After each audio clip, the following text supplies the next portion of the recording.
everyone to Girl, Take Off Your Cape, sponsored by Avail Outpatient Counseling and Education Connection Academy, known as ECA nonprofit. Avail is a mind, body, spirit private practice with co-owners Tangi Augustin, licensed clinical social worker online, as well as yours truly, Dr. B. I'm also founder and community liaison with ECA Nonprofit, which has been a nonprofit serving the community in Tri-City area since 2009.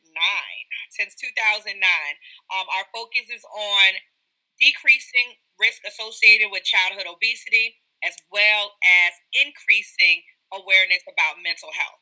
In particular, Superwoman Syndrome, and increasing the awareness about that. So I will toss it over to Tangi because I do not do it any service. She is the queen of explaining what Superwoman Syndrome is and everything and why we do what we do. Well, definitely, this platform we created as Black women to have a safe space to share and come together. But our motto, Girl, Take Off Your Cape, is just that because as Black women, we have been given this title, Strong Black Woman. And there is a phenomenon which is called the Black Woman Superwoman Syndrome.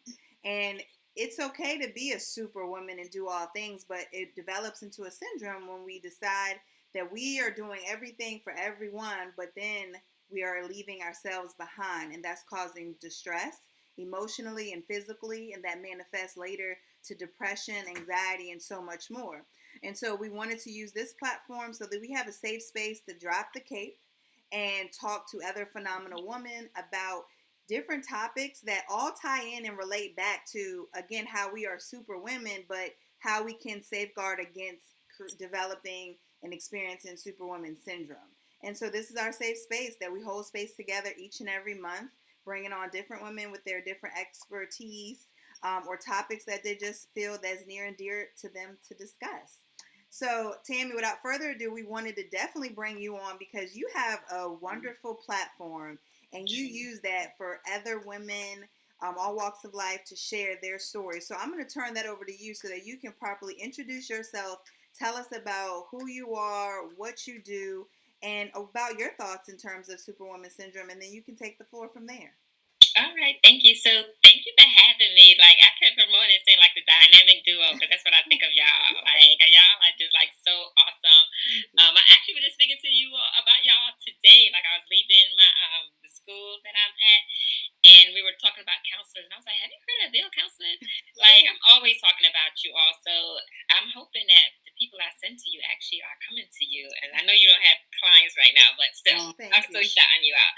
So, my name again is Tammie Mobley, but I want to share my screen because I have more information on it. If that's okay. Yeah.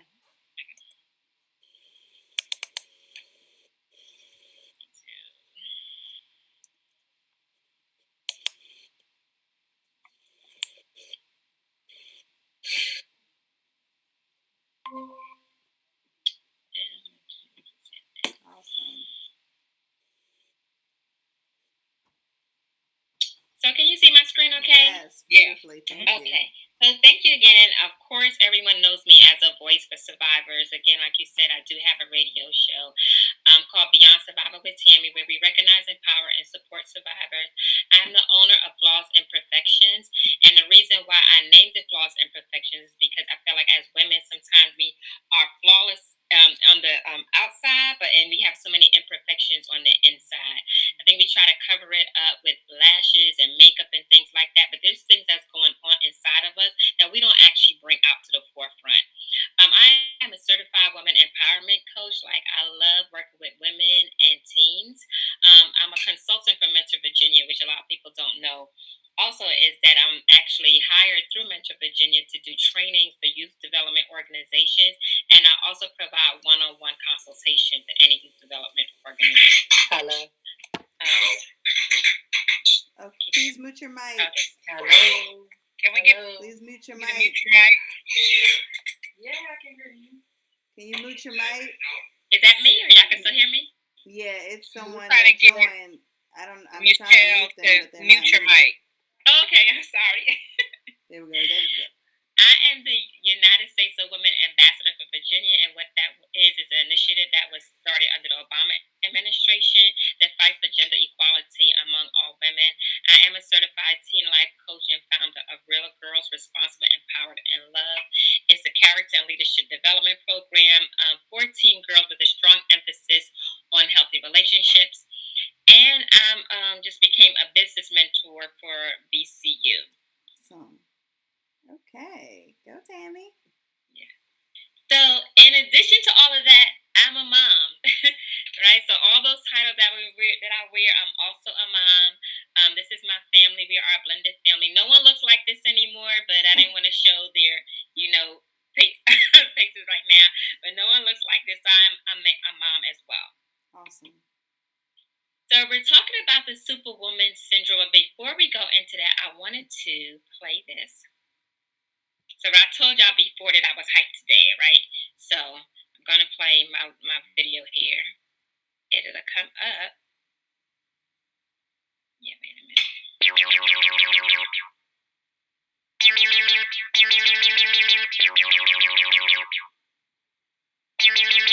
I guess I ain't got no reason to mingle round. I found a superwoman that can leap in the truck in a single bound. Mommy, I'm trying to bling you down. So niggas without shades on can't say it when I bring you round. She put her lips on the weed and pull it to work her tongue and make me come faster than a speed and butter. Her love stronger than a locomotive, but only for the Avail. Sing to me, ma.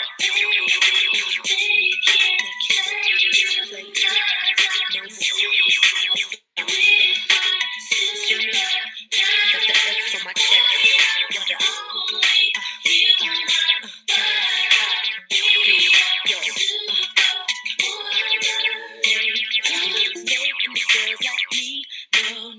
Take a girl like me to get a guy like you to understand how girls and girls sing. I'm not your average chick, 'cause they can't do it like this. I've been sent to save your day and things will be the same. No, can't save you, 'cause I'll save you. I'll save you.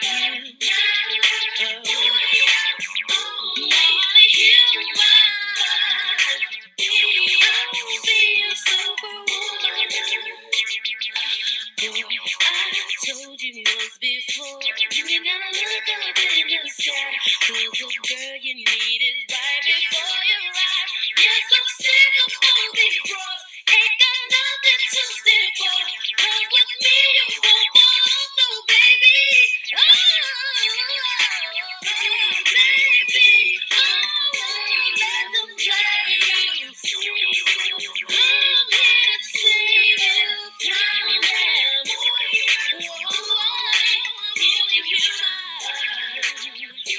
I'll be your superwoman every day. I'm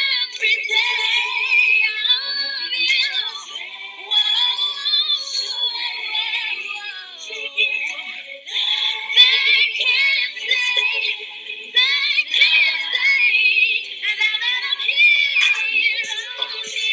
The superwoman might have saved my day. CEOs, I would've gave some play. Nah, I wouldn't even gave their way. I understand why them other chicks behave that way. They see the icy S on your chest, engraved in gravy, whipped. I might usually with my tips I'm tight, but only green I keep from you is kryptonite. The wind that blue and red suit get your hips so right. I be like da da da da da da da da. Damn, it's like I'm under your spell. If feeling you is a crime, they gon' have to put me under the jail. You probably hear the details that I be in everything from layers to CLs with my share of females, but you know I care for you. And anytime this nigga's there for you, these feelings I only share for you. This makes it a little more clear for you that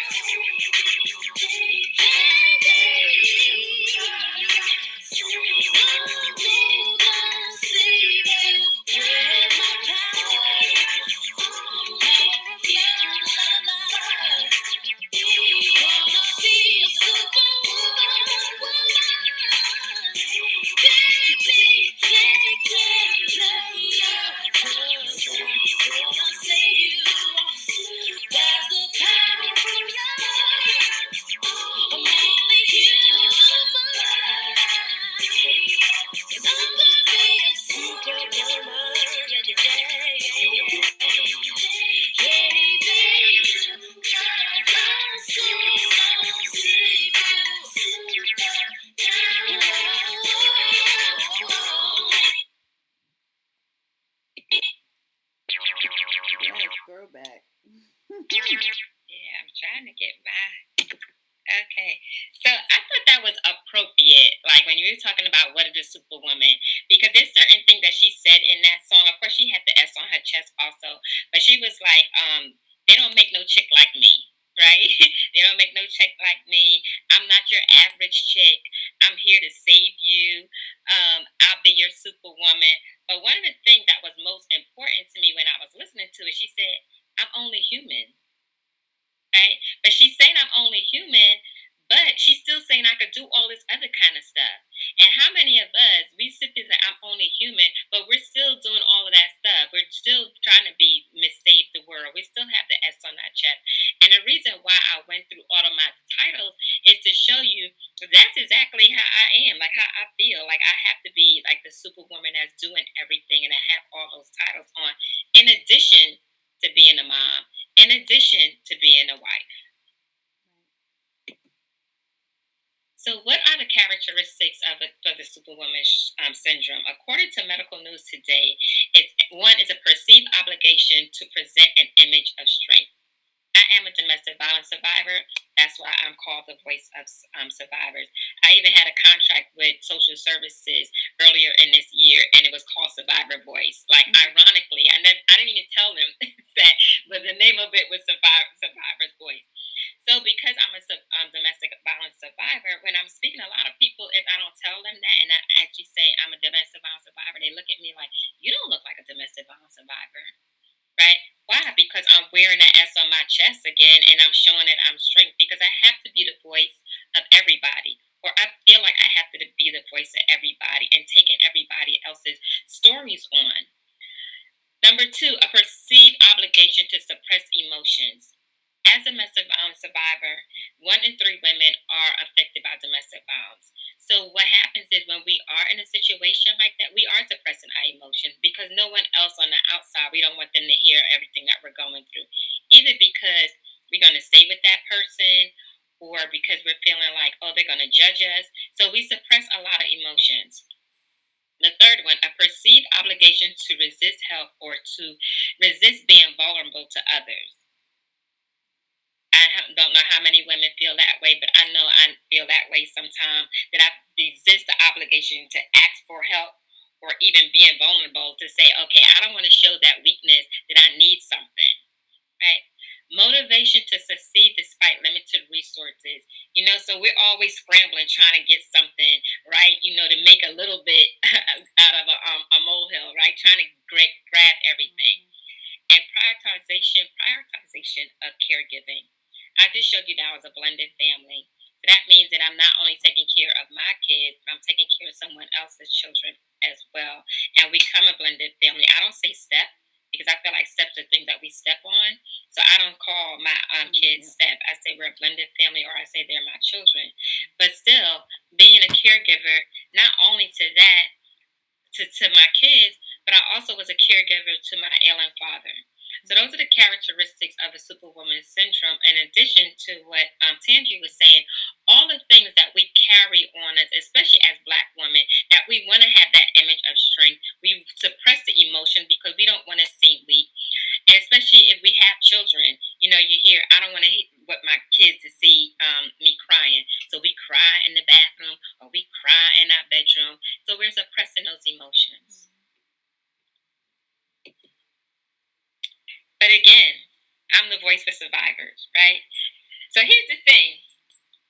I'm a survivor 365 days a year, right? But people ask me to come and speak in October. And October and February, those are my 2 busiest months.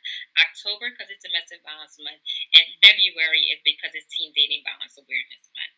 So again, even though if I want to take off my Superwoman cape, sometime in October, I'm putting it back on again because I'm like, okay, I know I got to be geared up. I got to be ready for to speak. I got to be ready to highlight my survivors. I got to be ready for the people that's not actually on the show, that's coming on, that's sliding into my DMs, that's calling me, the moms that's calling me, the teens that's talking to me about being a voice for a survivor, about speaking about their domestic violence situation.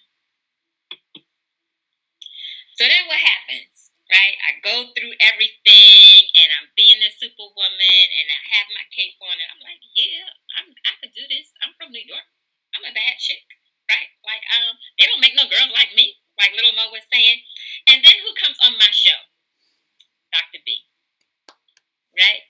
So Dr. B comes on the show, and this is a show that I said that I wanted to be vulnerable. I wanted to sit in the survivor's seat, and we switched places.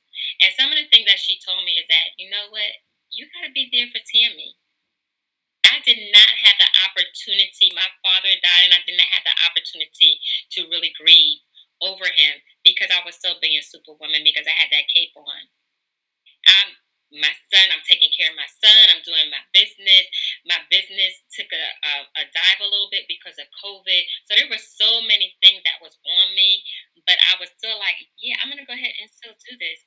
And if you watch the show, you even remember Dr. B. Like I was crying on the show because of the weight of everything had finally took over, and it was like Dr. B provided a safe space for me to share and get all of that out. Right. So I started doing some of the things, but then again, I'm not perfect, right? And I'm still like, okay, I gotta still go ahead and put my cape back on. I may take it off for a little while. Like I gotta remember with Dr. B, let me take it off, but then I gotta put it back on again because my son became a senior, right? And it was senior year during COVID. I'm in the PTA in addition to this all that other stuff that I was telling y'all, the other capes that I had on. I was a PTA president for the past 4 years of my son in high school. Wow. I was a basketball mom, right? And if any of you are on a PTA or PTSO, you know that there's our limited resources going back again, and we're trying to scramble and do everything because sometimes when our kids get to high school, parents pull back and feel like we don't need to do as much. So it was literally like five of us doing everything for the 4 years of high school until even at the point at the end of our kids' senior year, they was like, "Can you stay on?" We're like, "Well, bro, we don't have any more kids here. We don't have kids here anymore." That's how much it was. But what happened? I went to the doctor a little while ago and found out that I'm pre-diabetic. So I'm like, "What? I'm just going here for a little physical? Like, what are you talking about? Like, I'm pre-diabetic? Yeah, you're pre-diabetic." I found out that I had high cholesterol. And I'm like, what is going on? I didn't feel like I'm unhealthy. I didn't feel like I was overweight, but I'm pre-diabetic. I have high cholesterol, and my blood pressure was elevated. Okay, so me wearing a cape all the time, me doing all of that kind of stuff, being a caregiver, it was a point that I had to say, you know what? Even though Dr. B told me that, I'm like, yeah, I could do this. I could still go ahead and everything, and I'm still going to be everything for everybody. But now it's not only affecting me emotionally and mentally, it's affecting me medically. Then my son graduates, right? So even though I was not the caregiver for him anymore, you know, I had to transition into a new role. I had to transition into being a mom of a now college freshman. Right? And if we have that Superwoman syndrome on, we have that cape on. If you're not, you know, like me, like I'm me and my son are very, very, very close. So that kind of took a toll on me also because I'm like, wait a minute, like who am I going to take care of now? Like my baby is gone, or everybody else is gone, but like my baby is gone now. Like what am I going to do right now? So I had to think back and like, what are you going to do, Tammie? Like, how are you going to get all this under control? Because again, I'm a domestic violence survivor. I'm also a sexual assault survivor. And I had to say, it took me a while to share my story and find my voice. But now I'm unstoppable and I'm in love with the woman that I've become. And I realize that my imperfections don't stop my greatness. So as a superwoman, your imperfections do not stop your greatness. You do not have to be everything to everybody. You don't have to be the end all, be all. You are allowed to take a rest. You are allowed to be in that moment. You are allowed to take that time. You're allowed to take that vacation. You are allowed to just be. Yes. So it's okay to take your cape off. Yes. Take it off. You don't have to keep it on all the time. So one of the things that I started doing is getting to know Tammie all over again. Right? I'm the mom, but all the kids are gone. So I got to be now, and at first I was like, okay, I gotta. My son is a freshman. Like I'm gonna just text him every day, check on him, and you know what? I'm gonna go the homecoming. He is at A&T, and I'm like, yeah, Aggie Pride. Like, I'm gonna go ahead and be there. He's in North Carolina. Everybody know that's 3 hours away. And I have a show on Sunday. Actually, this weekend is homecoming, so I'm trying to, in my mind, saying, all right, homecoming is this weekend. I got my show on Sunday morning. I'm supposed to be speaking, and how I'm going to go ahead and drive up there and come back and everything. And then I was like, you know what, girl? Take your cape off. It's not your homecoming. You don't need to go to homecoming. Just relax a little bit. Get your medical stuff in order. Me and my husband started working out. Right, I started going to the gym with my girlfriends. Me and my husband are working out on Fridays. We're having lunch dates. We're getting to know each other all over again because I'm able to take my cape off. Right, and I'm also allowed only to just to be Tammie. Right. Usually when I do presentation, I put everything back all over again. I put all my titles down again. I put everything. But then I was like, you know what? I'm just going to be Tammie. And that's it. Not Tammie, the radio host. Not Tammie, just being Tammie. Let me take my cape off. Listening to Little Mo again when she said, I'm only human. She said, I'm only human, but she's still like doing all of this thing you see in the video, taking the rescuing somebody from their purse and taking the screw off of it and all of that other kind of stuff. But sometimes we just have to be. We don't have to be Superwoman all the time. We don't have to be the caregiver all the time. Sometimes it's okay for you to say, you know what? I need a rest. Let me go ahead inside this bedroom and just listen to some music and shut out the world right now. So what did I do? Like I said, I'm not going to homecoming this weekend. I'll text my son and say, have a good time at GHO. I hope your first experience is awesome. You know, I learned to say no. I had somebody reach out to me and was like, I had this great idea, Tammie, that for Teen Dating Violence Awareness Month, that we were sitting around with my team and said, you could come in and take over every Monday in February and do our Teen Dating Violence Awareness Workshop. And I was like, oh, no, I cannot. Right? I cannot do that, even though my heart is for 14. Learning to say no, learning to take our cape off, just be you. So I'm going to stop because I was looking at the time. I'm going to stop sharing right now. And to see if there are any questions for me. Oh my gosh, Tammie, that was amazing. You all, please take this time. You have this phenomenal woman here. If you have any questions, just unmute your mic. We're in a safe space, as you all know, and ask away.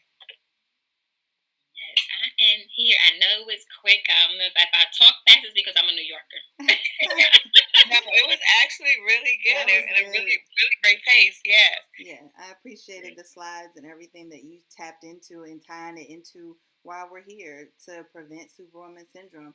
Tammie, can you talk a little bit about Beyond Surviving Tammie, the radio show platform? Like, I was interested in knowing too, just when did you start that and start bringing on folks that they started sharing their stories on that platform? How did that start for you? And to be honest, I went and spoke at an event, just sharing my story as a domestic violence survivor. And the radio host at the time, Monica Ball, she heard my story and she said, you would be awesome to have a radio show. And I was like, no, I would not. You tripping. Like, I'm not going to be on the radio, like, telling my story. Because I couldn't, in my mind, think about how I'm going to talk every weekend about my own story. So then I came back and I said, it took me like 2 months, and I spoke to my husband. I said, I'm going to bring people on for them to share their story. Let me highlight them. Let me give them the platform. And I'm so surprised at how many people reach out, and it's like their first time being on the radio and sharing their story. Because I'm just thinking, I've been a survivor for many years now, that I would never think a radio show would be the first time I'm going to go ahead and share a traumatic experience. But it's been really great. I'm going in on almost 2 years now. That's awesome. Okay. Awesome. Okay, so I have a question. Only because you did reference our session on your show.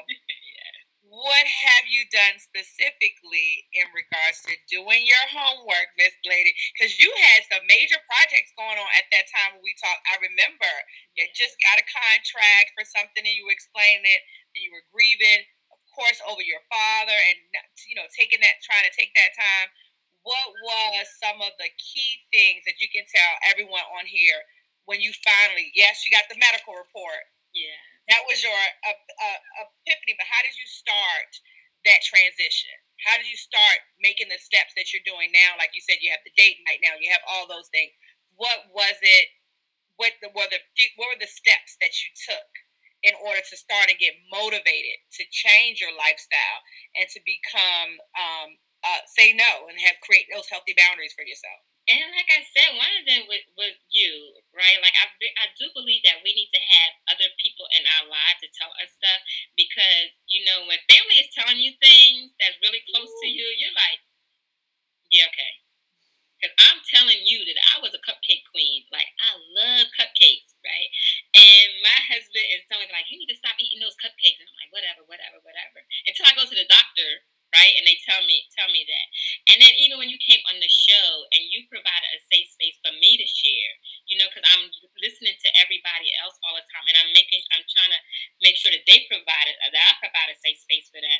But to have someone that looked like me, right? A black woman that's educated that say, hey, you know what? I hear you. You came in with the lavender and everything, and you just like, this is what you need to do. And that's when I had to start really saying, you know what? I really do need to take care of myself. You would just talk to me about how you carve out time, for your relationship and things like that. And as you can see, my husband was on the show with me. Like sometimes I'm like, you gotta come with me. Like we gotta run, right? So just doing things like that, and yeah, the medical was like a really big one for me because I'm thinking like, you know what? I feel like I look good. Like I'm not, you in my mind, I'm like, I'm not overweight. I'm not this. I'm not that. And then when they told me that, I said, oh wow, like it really hit me. What's beeping? Yeah, it really hit me. Yeah. It was you made a point, and I like to always make this point when I have an audience is that when we get those notifications about certain ailments such as high cholesterol and high blood pressure and things of that, it is not equated to weight because most people think that.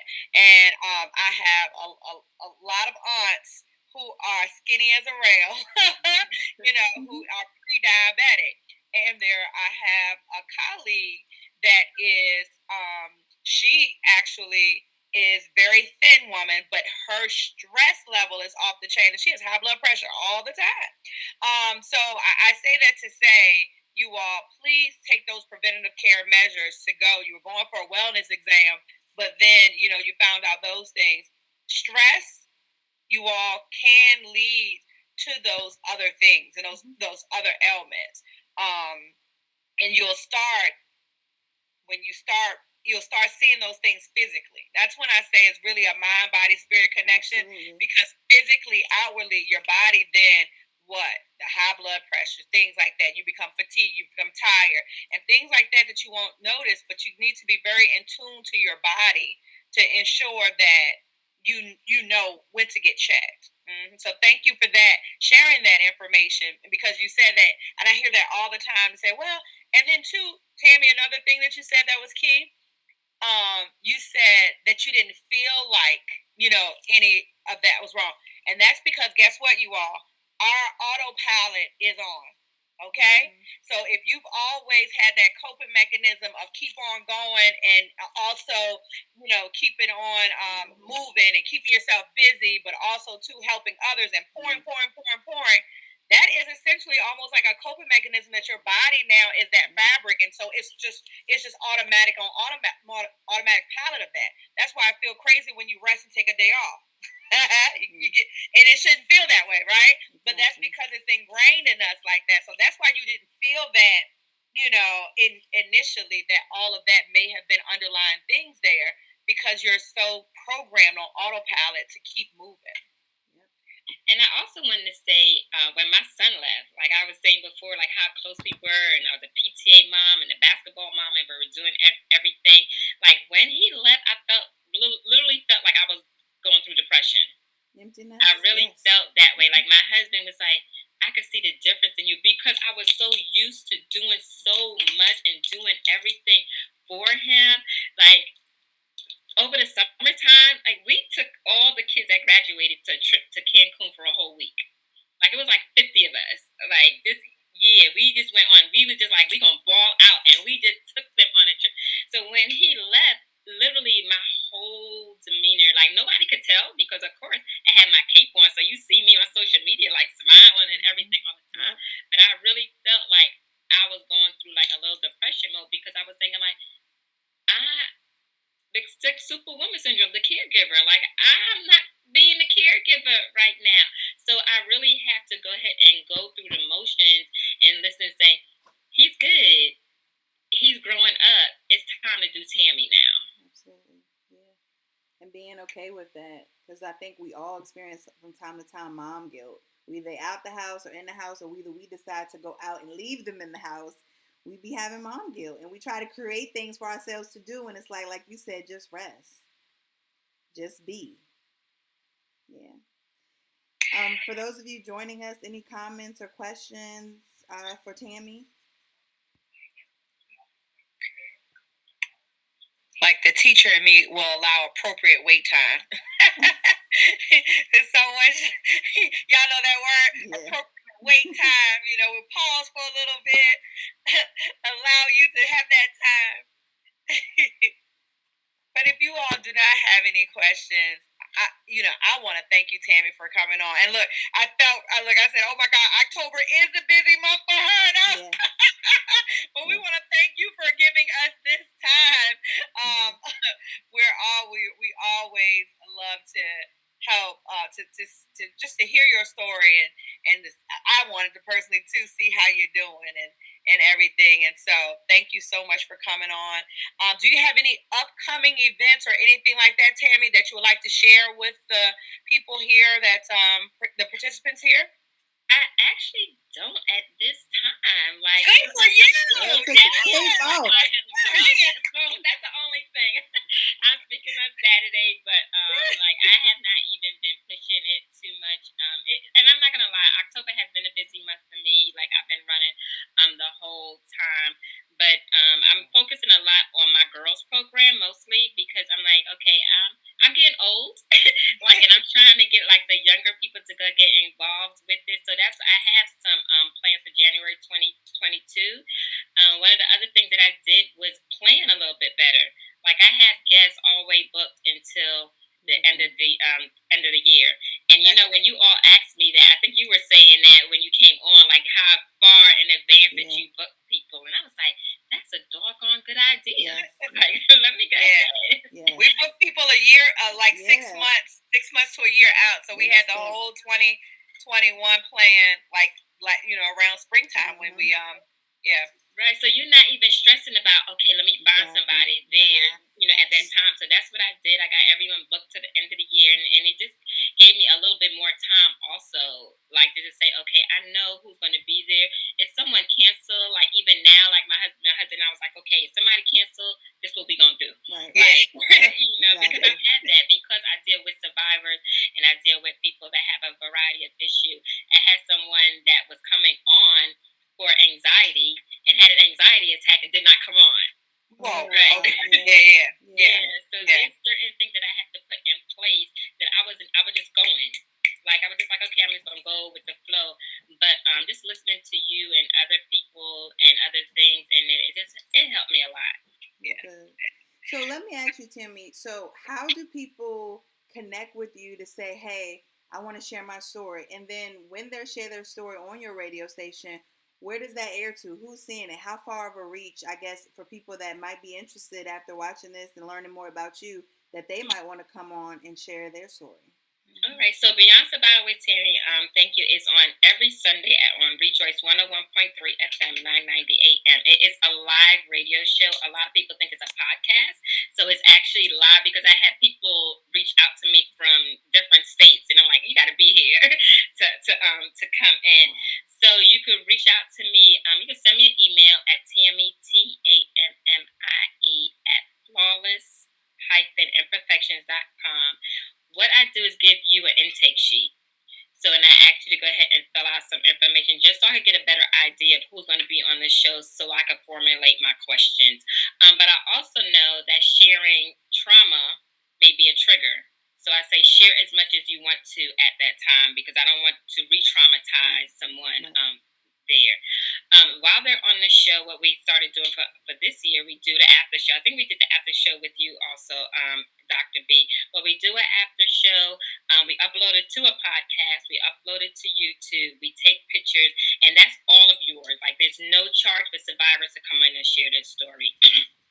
I don't believe that should charge somebody for sharing their traumatic experiences, right? Yeah. So you come on, you get all of that stuff. I have not reached my reach yet, but it was something like about 60K, between 40 and 60K, because I shared on LinkedIn, I shared on Facebook, I shared on social media. I've had people flying from Vegas to come on the show. I've had people coming from Atlanta to be on the show. I've had people coming driving from Baltimore to be on the show. I've had people like, including you, Dr. B, James Harris was a guest. Kimba Smith has been a guest on the show, Carol Adam. So I've had a lot of people come and just share their story. And it doesn't have to be a big traumatic story. Right. Whatever it is you felt like you overcome, come on there and share it. It doesn't have to be like, I know I have a traumatic story, but it doesn't have to be something that you're like, oh my gosh, like I had to live through it. If you said you went outside and you fell down and that was traumatic to you, then come on, we're going to talk about it. Like whatever is traumatic to you, we want you to go ahead and talk about it. Because I do have people that say, I don't know if my story, like, it is worthy. I want to come on your show, but I don't know if I should be able to talk about it. I had a man reach out to me. He said, you talk about domestic violence survivors, but I don't know because I don't know if I share. But he was addicted to porn. He was addicted to alcohol. He was actually the abuser in the relationship. And I was like, you have a story. Like, we all have a story, so don't minimize what your story is. Right.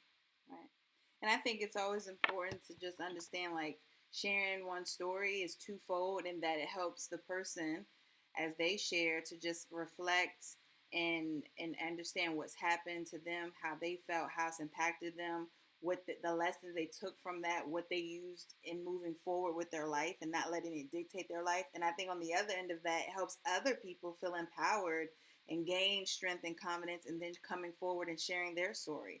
You know, one of the main things with domestic violence and talking to folks is let's break the silence. That's our big push. You know, Tammie, you probably don't even know this, but I started in this field just working with women survivors of domestic violence. I used to be Safe Harbor's shelter night manager. I used to work at their emergency shelter starting off for years. How long ago was that? This was years ago. This is when I first got into the field. I was still in undergrad at VCU. This was in 2006.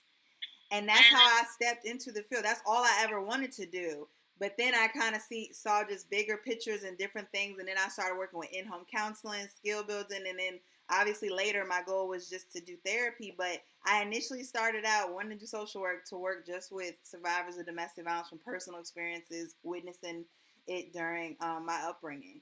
So, yeah. And so purple is actually a part of why that color was chosen also for Avail. People don't know our backstory. Like a part of that. It's amazing. Yeah, you should share that more. We in the beginning we did, but that was so long in our feed ago. But that was one of the reasons, like why purple. Like that was a big part of why we chose that too. Yeah. Wow. And you would never could have paid me when I first got out my domestic violence experience to say that I would be a voice for survivors. I remember my abuser, he actually died by suicide afterwards, right? So I went to church that Sunday and I still had like stitches over my eye. I had a cast on my finger. My body, I still wasn't barely could move a lot. And I remember going to the altar and I'm just crying and crying. And the pastor's wife, the first lady, said, I want you to wipe your tears because you're going to have a story. You're going to have a testimony. And I kept crying, but inside I was like, this lady is tripping because ain't nobody, I'm not telling anybody, like all this stuff that happened to me. And then years later, of course, I still didn't share it because my abuser was my son's father. Right? And I never wanted him to know the story. So we always told him that his dad died in a car accident. Like he never knew until he was 16 and a half years old. That's when I finally shared the story. So even though that it's been a while, like people think like, oh, she just survived it like last year. No, I just didn't share my story the whole time. So that's another reason why I want to provide a safe space for survivors to share their story, because again, we walk around with a mask on our face. We walk around like emotionless. We walk around with a cape on, and no one, knows anything. And you're like, okay, that you're fine. So now when people that have known me for a while, like here, and they're like, what? You was a domestic violence survivor? Like what? Like you don't look like one. But what does one look like? This is what one looks like right here. Yeah, absolutely.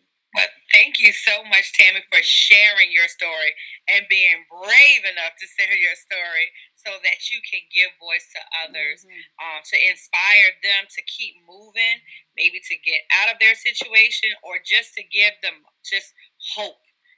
Hope that there is a rainbow on the other side, and that they can to get support and seek the help that they need in order to be a survivor.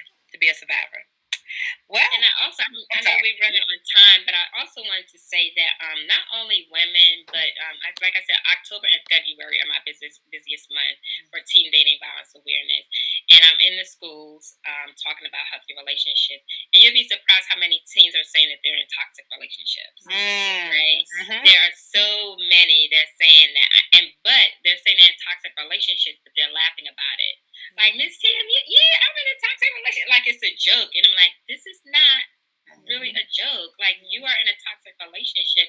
And that's exactly how mine started, right? It started not me thinking or not even knowing what the red flags were. And a lot of these girls don't know what the red flags are. So they thinking like, oh, it's cute. Like he's funny and he's tripping. And not knowing that mine eventually turned into physical. Like I said, he died by suicide. But that's one of the reasons why I do what I do. So not just for adult survivors, but for young survivors as well. My son's he was dating this girl through high school, and they actually just broke up right before they both went to college. But her cousin was discovered murdered on New Year's Eve a year ago, right? Wow. So, and her cousin was only like in her early 20s. Like 22 or something, but she was discovered dead on New Year's Eve.